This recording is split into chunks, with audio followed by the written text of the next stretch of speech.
You start. Hi, I'm Zach. I'm Luke, and we're going to be answering some mission trip questions. Yeah, so me and my brother Luke here, we both went on our first missions trip to Guatemala in July of 2024. And then we both went again, but separately this time. Luke went back in May of this year, right? Yeah. And then I went again this past November of this year. So both got to do it together the first time, and then each experienced it for our own separately the second time around. So what inspired us to go on our first missions trip was really just the idea of getting out and going into the world somewhere new, and sharing our faith in Christ with other people. I had planned on going one before, but with COVID it got canceled and everything, so this was both our first times going on an actual missions trip. And again, it was something we always kind of wanted to do, and this just felt like the perfect opportunity to do so, as we were both home and stuff, and yeah. I mean, kind of second that. I remember sitting in a church service, I think it was like January or February, and on the little TV where they put like the different like announcements and stuff, they put up Guatemala there, and I didn't really know much about Guatemala. I knew kind of where it was and stuff, but like I kind of joked with my mom because I think it was just me and her there. I was like, yeah, it'd be kind of cool if I did that, or me and Zach or whoever wanted to go. But yeah, it kind of took off from there. It was something that kind of started off as kind of like one of those things that you talk about, but you probably will never really do, like a friend, like group, like travel thing. But it ended up kind of taking off over time, and eventually got to a point where it kind of became serious and a reality. And I think it is honestly probably like the best decision I ever made to do something like that. If I'm being honest, before that first trip, I didn't really have a full grasp of it, because before that trip I really hadn't done any sort of missionary work to that extent. I had done like volunteering, like food pantry type stuff, but nothing to that extent. So I really didn't know what I was getting myself into and signing up to that. But I'd say missions just meant, I think it meant serving. I think that's probably the best word to describe it. You're serving the community you go into, and you're serving the people you interact with on your trip there, whether it's, you know, to Guatemala or if it's just a neighborhood over. Yeah, for me, missions prior to our first trip kind of, in my mind, was just like, you know, you go to a foreign area, you kind of live amongst them, you minister to them. Nothing much more than that, though. I hadn't really grasped a true understanding of all that went on behind the scenes as far as church missions goes, until we finally went on this trip. And so yeah, not a huge understanding of what exactly all went on, but I think I got this one. Yeah, you got it. So being able to go with Luke the first time around was really cool for me, because we got to see each other in a different environment outside of home. And it's really cool to see our strengths and sort of come alive there. Especially with Luke, I remember we'd go to these little schools throughout the day and kind of play with the kids and everything, and play games and stuff. And just seeing him, you know, in his environment, I guess, just, you know, hanging out with the kids, running around, having fun. That's what it's all about, because, you know, the smile brought the kids and everything. So really just getting to, you know, share that time with your brother outside of home, somewhere else where you're not totally familiar with. I mean, you're both experiencing it for the first time was really cool. To add on to that, obviously being in a, you know, foreign environment that we're not used to, and just being somewhere outside of home definitely was an interesting lens to see Zach and how he approached being in that. But I think also getting to see like his spiritual side like fully bloom, because I feel like oftentimes in our home life we don't really, I feel like it's easy to overlook or under prioritize your spiritual life and kind of just live your day-to-day life, you know, doing whatever, it's gym, school, work, or whatever, but not really get to spend that quality time and prioritize our spiritual lives in the way that we should. But in that environment, obviously it's all about, you know, your spiritual growth and how you're spiritually, you know, growing throughout the experience. So I think being able to see that and how much growth occurred in just 1 week was pretty cool to see. I think for me, I mean, it's just a thing that stuck with me even till now. I think the thing that I'll probably never forget is just how much joy the Guatemalans had, even though they literally, I mean, they didn't really have anything, if I'm being honest. Like, a lot of them would literally live in like little rooms that are just concrete with nothing in it, like the size of the room we're in here. But I mean, the amount of joy they had, it's just like, it's overflowing. It's impossible not to be filled with joy when you're interacting with them. They just have such an optimistic and positive life outlook, and they're thankful for everything they got, even if it's not much. And I think that's something that's always stuck with me, because I feel like sometimes I get frustrated that I don't have enough or do enough, but in reality, we have a lot more. Yeah, I'd say just how welcoming the Guatemalan people were, especially our ministry partners, Dennis and Chochi. Obviously the first time around, we'd never met them before. We'd only seen pictures and heard about them from other people. But it almost felt like we had known them for way longer, just how welcoming they were, how awesome they were to be around, just laughing together and everything.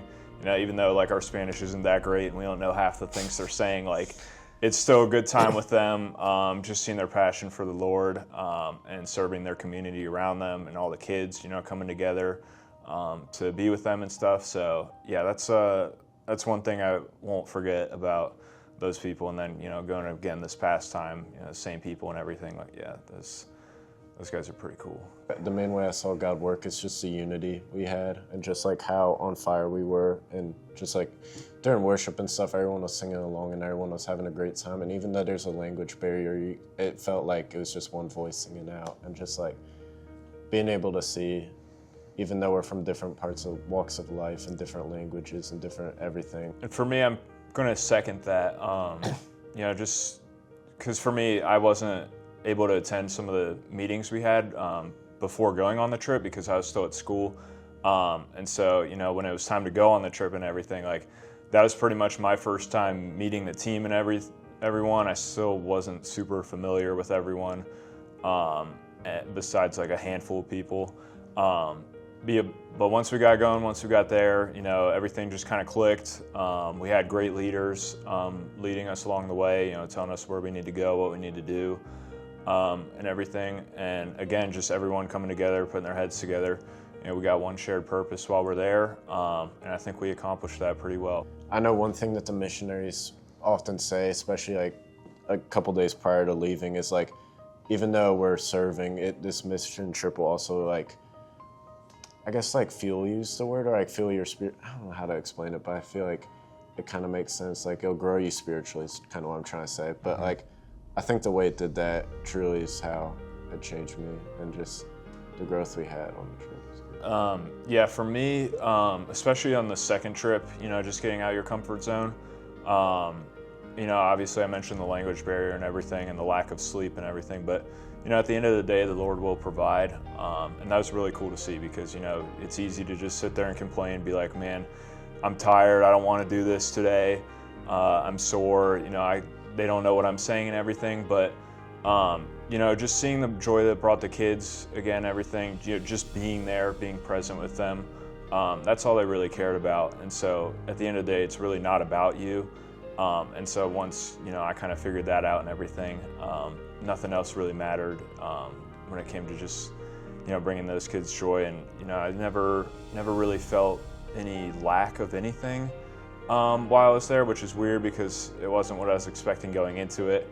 But, I just never felt lacking in anything, physically, mentally, spiritually, which was a huge shock to me on the second trip. But that was really cool to be a part of that and experience that and share that time with these kids. I'd say on the second trip, I knew that my faith would be tested going into it. Just, being a camp counselor for these kids again, and kind of being on my own. It was kind of just going to be between me and the Lord for that. And so I knew I couldn't really rely on my own strength for that. And again, like I said earlier, I was never really lacking for anything on the second trip. We always knew where to be, knew what we had to do, never really needed too much instruction. And the kids seemed to reciprocate what I was saying the whole time. And yeah, I just really learned to trust the Lord and what He was doing on that trip, even when things didn't make sense or things weren't necessarily going my way the whole time. There was nothing else I could do at that point. And so, at the end of the day, we had a great time. Our mission was accomplished, and I think a lot of kids came to the Lord on that trip, and that's what we were there to do. So I wasn't grounded to just like being able to connect with Zach whenever I needed to like be with someone, but like I was able to connect with so many different people. And like one minute I could be talking with Remy, and the next I could be talking with someone else. And I feel like just being able to like not that it's a bad thing to always rely on Zach when I went on the first trip. I think being able to like be okay not having that and being able to like trust that God will provide other people. And even if it's just me and God in a moment, like just to be okay with that and comfortable with that and allow that to happen, I think was probably the biggest way. It's been really cool, I would say, since we've been to Guatemala, just talking about the experiences we've had, both similar and different on our respective trips, and really just the people that we met down there. We still talk about them pretty much every day, and so we love the guys and girls down there in Guatemala, and really just like to reminisce on our experiences down there. And so that's definitely something that we can share not only with each other, but everyone else around us, which has been really cool because, it's not very often you get to say you've been on a missions trip, more or less 2 missions trips. Yeah. I mean, to second that pretty much, I'd just say being able to share that experience with someone that, I spend most days with in my life, it's truly special because it's some of the most important moments of my life and probably his too. And just being able to bond over that, I think, is something special because it's something that, as he had just mentioned, we talk about all the time and stuff, and just someone that, pretty much every day we talk about it, but it's just like, I don't know, being able to just allow that moment to live on and not just be something that's kept within us. I think after serving in Guatemala, you really start to see the importance of those words and what they really mean. Obviously it's not easy to, and it's not very often we get the opportunity to just go out to all these places and do just that.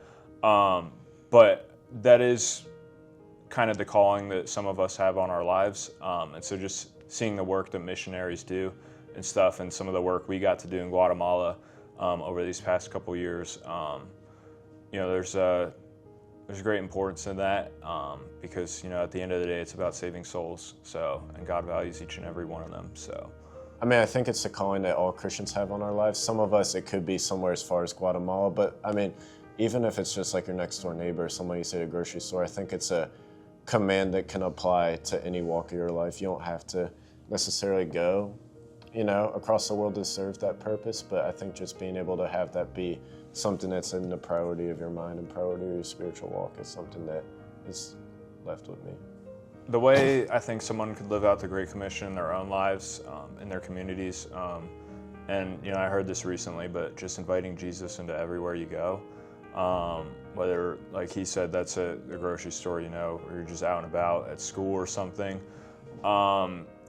just act in a way where Jesus is leading your life, put him first in everything. People will notice, people will ask why for the joy you have, and that's when you can give an answer. And even just loving your neighbor as yourself, that can go a long way. And so really just seeking out those opportunities around us, because we sometimes think like, oh, we have to go abroad to go share Jesus and stuff, but we can really do it with those around us each and every day. And so that's an easy way to do that. And then for people thinking about going abroad for missions trips, I would highly encourage it, just to gain a new perspective for sure, and to also strengthen your faith, because like he said, we talked about it in the meetings leading up to the trip, but it's not just about sharing the gospel with those around where you're going, but it's also about strengthening your own faith and growing closer to God yourself. I think that's a great opportunity to do just that. So if you ever have the opportunity, I would highly encourage it. So I think the best way, or one of the best ways to live out the Great Commission, is obviously to talk about Jesus. But even if you're not able to, or you're just in a rush or don't have the time, I think the way you live your life always speaks volumes. I think when people see you living out full of joy, even in the not in the best of circumstances, that's definitely something that people will see, and people will be like, hey, what's up with that guy? He just, his car just broke down, but he still has joy. Like, that's weird. Like, people don't do that. But like, People ask about that, and like even if you're not able to talk about Jesus, that's a great opener into being able to talk about Jesus, because people are going to be curious on like what you have and what gives you so much joy. And then the encouragement to go on missions trips for those that haven't, I'd say just the personal stories that me and him have experienced going on the trips. I mean, they truly are life-changing. I know I talk about it all the time, being life-changing, but I mean, it really is. I mean, they're memories I'll have forever. They've impacted my spiritual life in ways that really nothing else probably could have. I mean, you're living out Jesus' word in life, which is to go and make disciples of all nations. So I think that's one of the best ways to fulfill it. So that's probably what I'd say for encouragement. I would say, so the first missions trip, part of what we did was we went around and for the people that were new to the group or whatever, we kind of shared our testimonies every night. And that was the first time, I think, for both of us that we'd publicly shared our testimonies. So leading up to that, I was kind of figuring out like what I'm going to say and everything, because I knew I was going to get asked to share that night. And so I think that was a moment where we both got to see a side of each other that we hadn't seen before, and get to learn a little more about each other and become a little more vulnerable, which was cool, because, sharing your testimony is like one of the most vulnerable things you could do, situations you could put yourself in. But ultimately it can, not only strengthen your own faith, but, help other people in their walks of life, because they might be going through similar things that you've gone through. And so that was a moment that stuck out to me from our first trip, just that opportunity to share a bit more about ourselves. Yeah. I was going to say something kind of similar to that. This isn't a specific moment, but I think just the talks we had when we were in our room just together, because I feel like we talked about things deeper than we really had ever talked about before. Because I mean, being brothers, I feel like the extent of what we talk to is just like ball knowledge and just like, like stuff like that. Like we don't really talk about our feelings or like, we don't really talk below the surface when it comes to a lot of things. But I feel like being able to be vulnerable and open about different things that we didn't ever talk about with each other and didn't really know about each other was a way to connect on a deeper level than just our same liking for the Steelers or LeBron or whatever that may be. But I feel like just being able to learn stuff about each other that we would have never known if it wasn't for that experience. For anyone watching this, we'd like to encourage you to, if you're able, to go on a missions trip, wherever that may be, wherever you feel called, and if able, to do it with a sibling. I know for me and Luke, it was an incredible, life-changing experience in which we both shared our faiths, grew closer to the Lord, and really learned more about each other while on the trip, which was super cool, and something that neither of us will ever forget. So again, if you are able to, go on a missions trip and do it with a sibling. Pretty much the second one. I don't think I could have said it better. See ya.